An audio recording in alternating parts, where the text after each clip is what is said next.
Good afternoon, Dunkirk. This is the United Way of Northern Chautauqua County's new Community Services Highlight Program.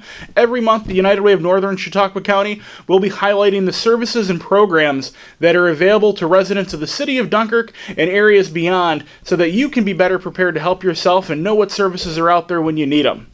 A couple of announcements that the United Way would like to make before we get underway with our program today. Two important things that we're working on here from our office.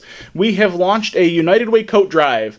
So we are looking to get coats for kiddos all across the city who may not have a good winter coat for themselves. So dig out those old coats from the basement or from the attic if the coat is still in reasonably good shape. So those coats can be dropped off to any community bank location here in the city of Dunkirk, Westfield, or Cassadaga. Or again, here at the United Way office on Central Avenue. And we'd like to give special thanks to Community Bank for collecting those coats for us, and a special shout out and thanks to Bob Scudder at East Main Laundry in Fredonia for cleaning all those coats that we get. And if you're looking for a coat, talk with one of our community-funded partners or with your school. We will be making those coats available through those programs and those agencies so that they can get them to the kids who are most in need. The other program that we're very excited to announce is a special fundraising opportunity for small businesses located throughout northern Chautauqua County, and it's our United Community Christmas Drive.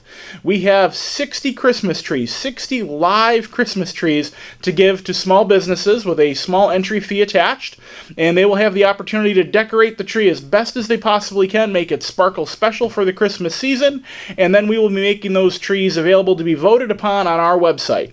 So we're going to be encouraging the public to visit our website to vote on those trees. The winner of that contest will have the opportunity to designate half of the money collected through that program to an agency of their choice that's working with the United Way. So a great opportunity to make a difference, bring our community together for the Christmas season, and do something really, really special for a program doing an awful lot of good here in our area. So that brings me to the most important thing that we're here to talk to about today, and that's going to be talking about the American Red Cross. Joining me today is Alex Morello. She is the Executive Director of the Western New York chapter of the American Red Cross. Her office is located in Buffalo, New York, but the Red Cross is providing services to all 8 counties of Western New York and have an office here in Chautauqua County in the city of Jamestown. Alex? Well, thank you so much for having me today. We're very excited you can join us. The Red Cross has a lot of wonderful things that are going on here in Dunkirk and beyond, and we wanted to talk just a little bit about what services are available and some of the work that you are doing. But I think before we get going, how do people contact the Red Cross? Let's get that right out up front so people can get your phone number or figure out how to get in touch with you. Sure. So the best way to go is 1-800-RED-CROSS and redcross.org. That'll get you, depending on the location, that'll get you the most direct way to reach us. And then depending on the levels of service, we have our biomeds or our blood donation. All of that is on the website as well. Okay, excellent. So what was the website again? It's redcross.org. Wonderful. Redcross.org, or they can call 1-800-RED-CROSS. That's excellent. So when we start taking a look at some of the different programs that the United Way has been involved with that we're partnered with the Red Cross on, one of the programs I wasn't very familiar with going in was services to the armed forces. And with Veterans Day just a week away, that's certainly a hot topic. So can you tell us a little bit about your services to the armed forces program? Sure, absolutely. So, I mean, it's an area that, a lot of individuals don't really know to the extent that we fund and we do for our community in all 8 counties of the Western New York area. I mean, one of the biggest things that we do is we make sure our active military and our veteran population are taken care of. We have several programs that help engage individuals once they get out of the military. We have programs and services to kind of help them readjust to getting back into the community. But one of the biggest things that we do as an organization is provide critical communication with a service member overseas or in a different area. The Red Cross is literally the only organization that is able to communicate with the military should an emergency, a family emergency, a medical emergency come up. So when United Way supports us, that's one of the biggest things that we do is we act as that middle person between the family in the States and their service member who is overseas or in a different area. So what we do is we provide a connection point. Should there be a medical emergency that happens, the family contacts Red Cross, and actually as the service member goes out, this is something that we tell the family member ahead of time. So we walk through, we educate them on any kind of emergency, how to get in touch with the Red Cross. and how we're going to then communicate with the military to make sure that that service member knows what's going on at home. And then we also help them get back home should there be a need. So we are the only organization that is able to do that. It's called our critical communication. And what the family then does is the family contacts Red Cross, and then we get all of the information on what the situation at home is. We then verify it. We then contact the military. We update them on what the situation is. And then we kind of walk through the process of, do they need to come home? And if they do, how are we going to do that? How are we going to get this person home? The Red Cross also will be able to provide some kind of financial support should the family need it and not be able to get that service member home to be with their family member. So that is one of the biggest things that we do, is we provide that critical communication between the family that is stateside and the service member that may be in a different area, as we are that communicator. So we certainly have no shortage of brave men and women here in Western New York who do choose to Yes. serve their nation. So that is a vital service that's being provided to lots of families across our region. So can you give us any examples of what kinds of critical communication you've provided, or any stories that pop into your mind that really was important at that time? Sure. I mean, several times it tends to be more on the medical side. So if there was a case where there was a family member where the wife was going into early labor, we had to let her husband know. So it just goes through that chain of communication. Or if there was, someone that had an immediate heart attack or something like that, any kind of critical communication that we need to let that service member know. And then we provide all of the information. And I think one of the biggest things too is we verify. So we take that work out of it so that we can make sure that any information we provide is verified, so that when we go and try to communicate, they have all the details they need to ensure that, that everything is, all those I's are dotted and T's are crossed, so that we have the most valid information, and then the military can make the decision on what they want to do as far as transportation, and we support that. Yeah. So I mean, at the end of the day, for the man and woman or man or woman overseas, they know by the time the Red Cross's program has gotten to them, what's going on. Yes. You've taken some of the mystery out of it, perhaps. Yes, and we're the only communicator. So Yep. it's not like there's a lot of different organizations that have the ability to be able to do this. And just in this county alone, we've provided in the last fiscal year 103 services to veterans or active military. And we go through a full documented process as well. We also provide services if someone should need some kind of support in other areas. They can call the Red Cross. The Red Cross can either provide those services based on what the needs are, or we have tremendous community partners. So really what we're working on as well is a database that provides all veteran and active military resources. So that will be something that we're working on for this county as well, is to provide a written document that so everyone has everything in one piece. And we're really excited about that. That's going to be something that will be really, really helpful to the military population. No, that's great. So you've talked a lot about the services and that critical communication piece. You've mentioned veterans. So what are some of the services that you're providing to our veteran population? So some of the pieces that we do as well is, we have a mind-body program. We have certainly a vast number of programs that we offer, but one of the newer ones that I actually had the opportunity to sit into was Mind-Body. And it is a certified facilitator. So anyone that facilitates any of our programs it's not a Red Cross employee. They have to have special certification to be able to provide this. And one of the new pieces is this Mind-Body workshop, and it allows individuals, and it can be our veterans, it can be family members of our veterans, it can be individuals that are, currently actively in the military, or, friends, but really it walks them through how to just decompress, how to take a situation and just take a minute to really truly meditate. And, not having a lot of stress in my everyday life, I walked through this, and, I went in pretty level-headed, and what can I get out of this? And it was amazing just from my perspective. So, coming back or having, additional stressors, this program is really designated to help and work through individuals that have a new way of thinking in their lifestyle, and really helping them go through that. And I was impressed. It was an hour long, and there were opportunities to kind of to share with one another, so you felt like you had other individuals that were going through similar circumstances. It was really tremendous. Yeah. Now, with the veteran program, particularly the Mind-Body program, is there any special requirements? Do they have to be out of active duty for a certain period of time, or can somebody come in that maybe got got out of the military years ago and realizes maybe I need a little support here? No, so really it's open to anyone that has a tie to the military. So it can be friends and family members, because caregivers, or just, as individuals come back and they readjust, that's a lot. It's a family.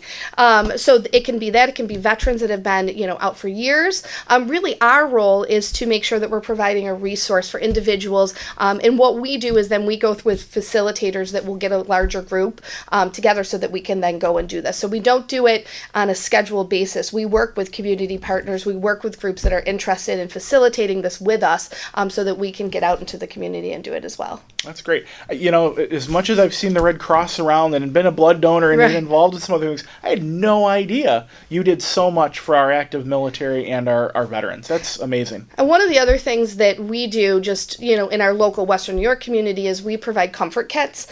So these are individual kits that have just a little extra. So we go to both VAs and we go out and hand out these comfort kits.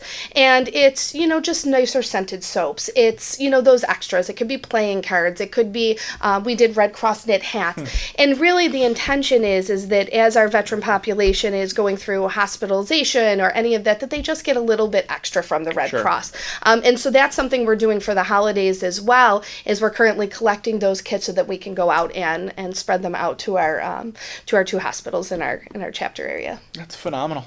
Wonderful. Thank you. And to access those veteran services, same portals of entry that we discussed earlier, the website and the phone number is, if anybody had questions, that's where they call. That's the best way to go, because then what we can do is drill down a little bit more on what services they need. So it's great to start out a little bit more general, and then we direct them based on what the level of need is and what they're really looking for. Okay, wonderful. So one of the other programs that's very important that you offer to our community, and again, I don't know, unless you've had to live through it, you might not know about it, are some of the disaster services that you offer to people that are here in our area. Can you talk a little bit about the disaster recovery services and the programs the Red Cross offers there? Sure. So I think one of the biggest misconceptions about the Red Cross as a whole is that we do disaster services, but when they think of that, they think of the large disasters, the hurricanes, the flooding, that type of thing. But in our chapter footprint, one of the biggest things that we actually do as far as disaster services is respond to home fires.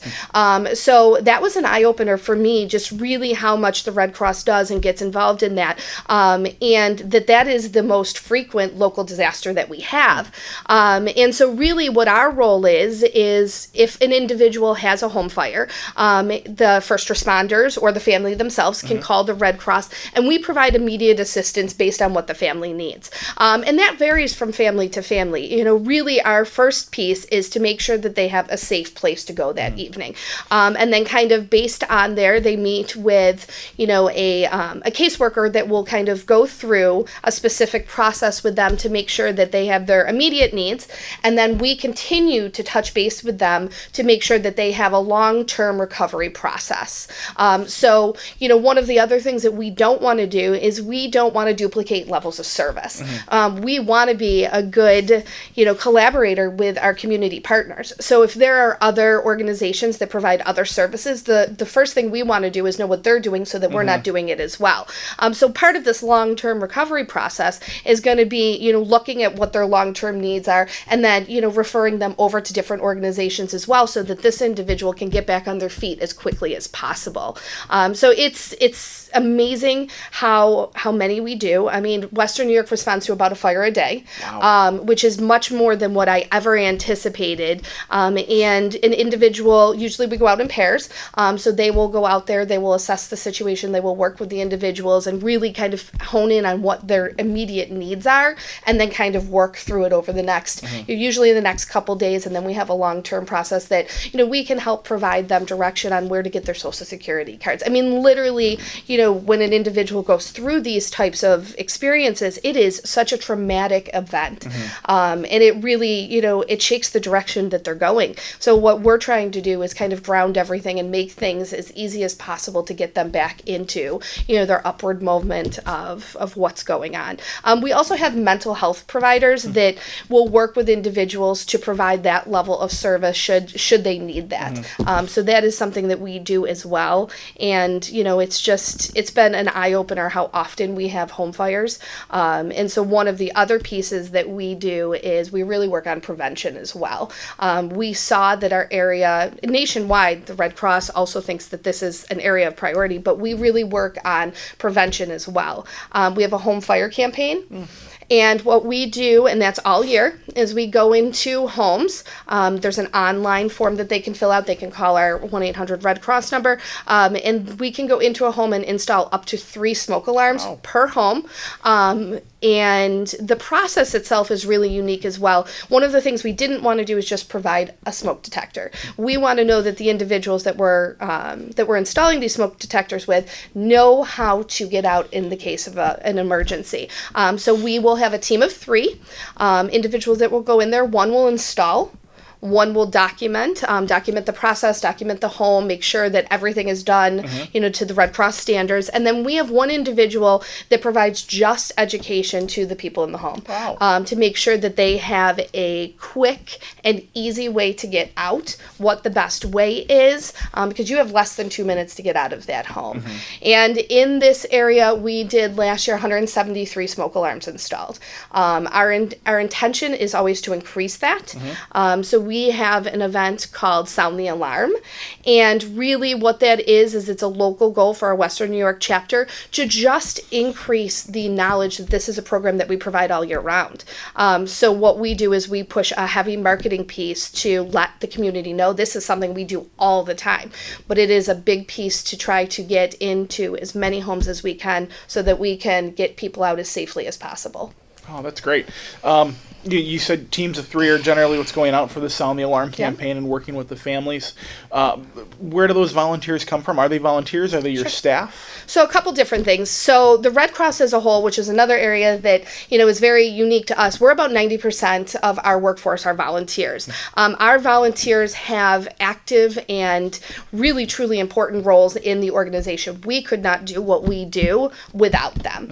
And they go through, if we have someone that's a disaster responder, so goes to the homes at night, to help with the families, they are trained. And it's a pretty significant training to make sure that they're prepared to go out there and say, that they are supporting the Red Cross, that they're doing our work. So 90% of our population that goes out in services is volunteers. So a lot of times the individuals that go into the homes are volunteers, and they've went through a pretty significant, rigorous process to be able to do that and to install the smoke alarms.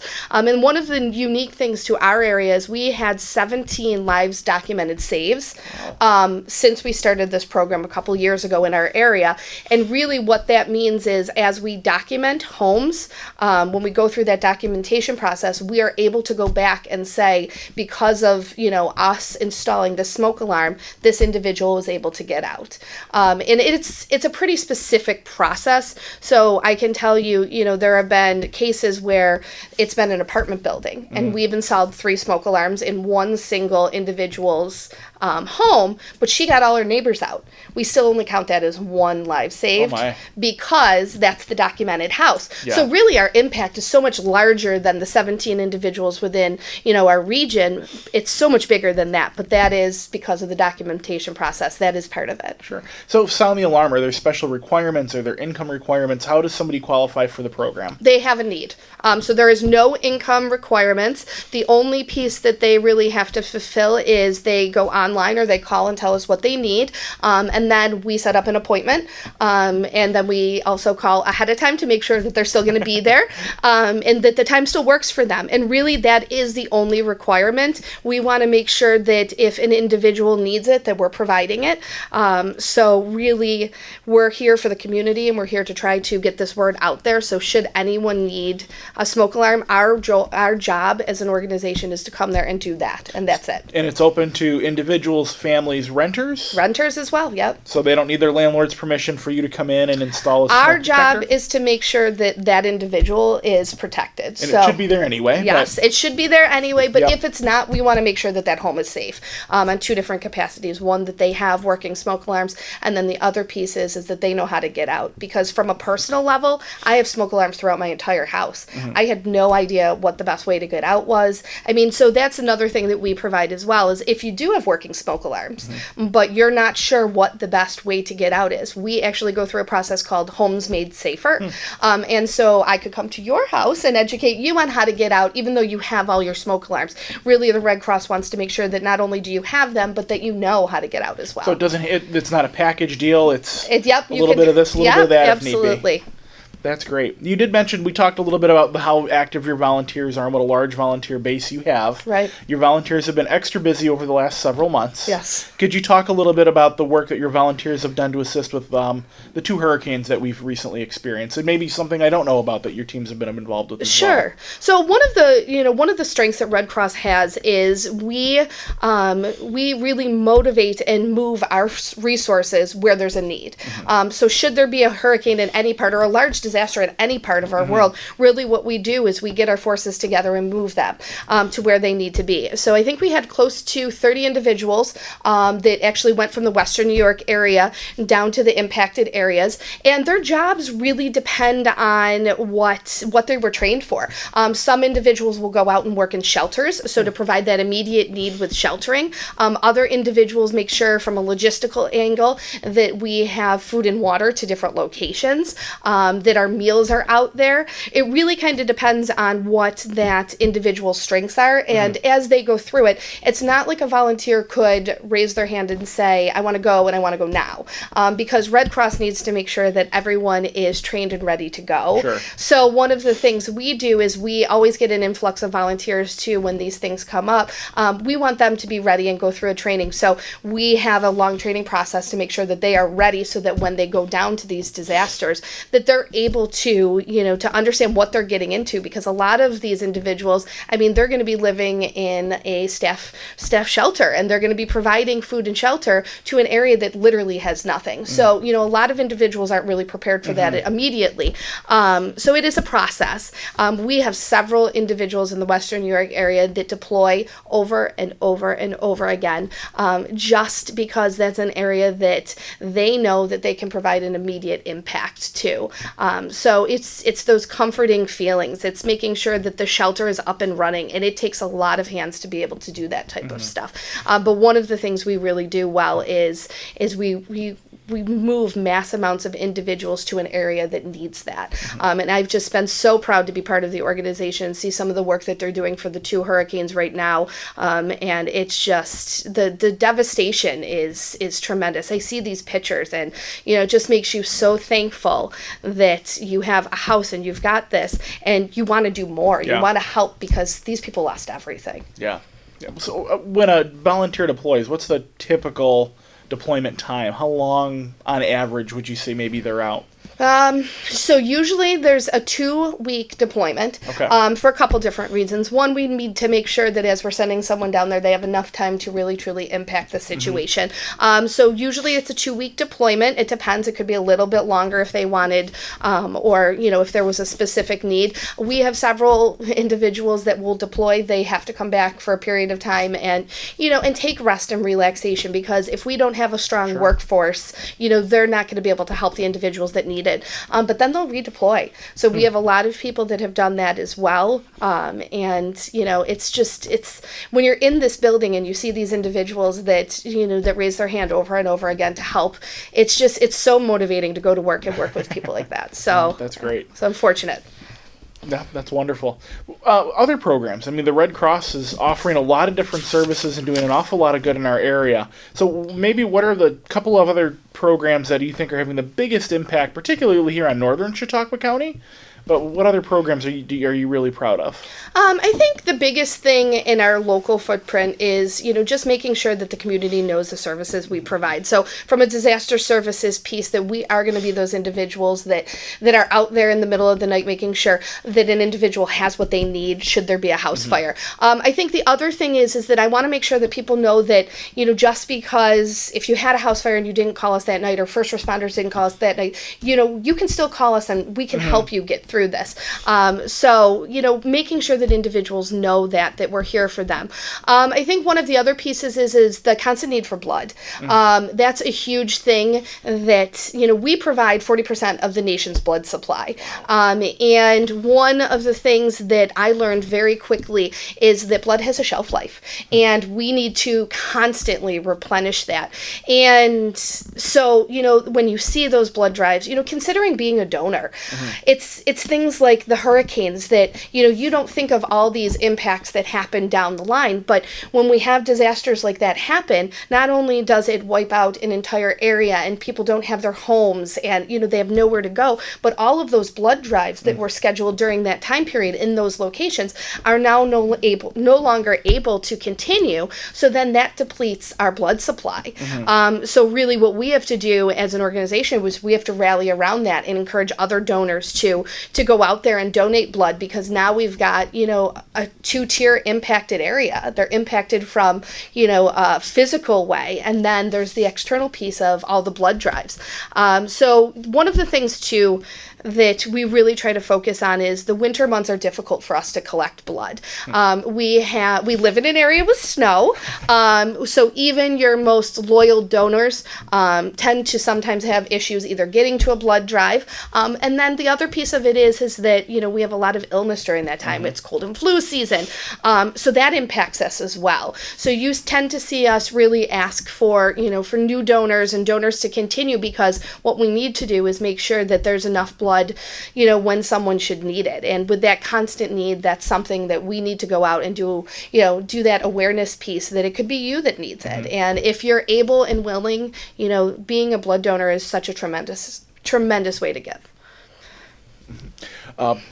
2-gallon blood donor here. I've given my fair share and will continue to give as long as I'm eligible and able. It's certainly a good cause, and I think one of the things that's always stuck me with blood donation, I was a blood drive sponsor at my previous employer. Yes. And the one that really stuck with me is we did a blood drive the Friday before the Boston bombing. Okay. And we actually got a call from somebody at the Red Cross, right, thanking us for the drive and letting us know that most of what was donated to that drive was actually shipped to Boston. Right. To know that you from a distance you can have such an impact on such a horrific event and truly save lives. Oh, it's amazing. Is very rewarding.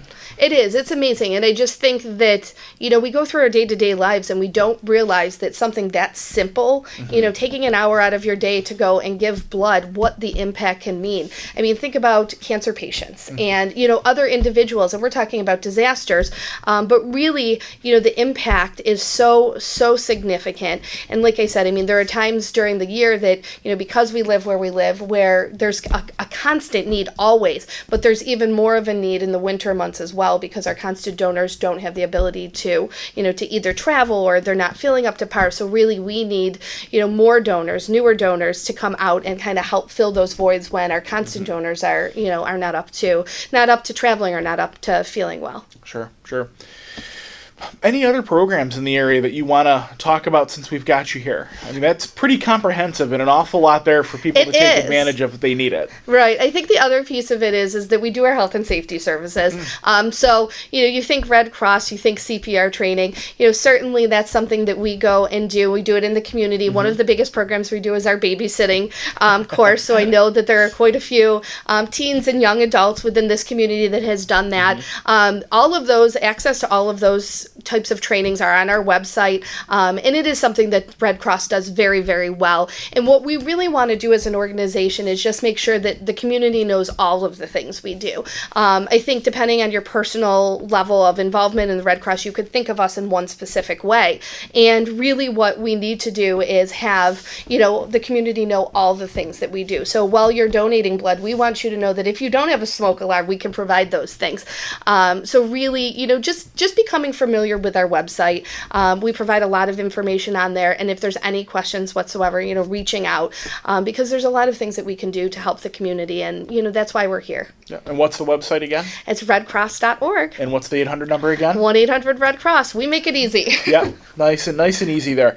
Alex, thank you so much for joining me today, telling the folks here in Dunkirk all about the wonderful work that the Red Cross is doing and the difference that you're making every single day. Well, I can't thank you enough. You guys have been such a tremendous partner. And, I'm very fortunate to be in this position, to be working with people like you as we really get out there and make sure that our communities are served well and that they know what is out there. So thank you for this opportunity. Yeah. Thank you again for joining us.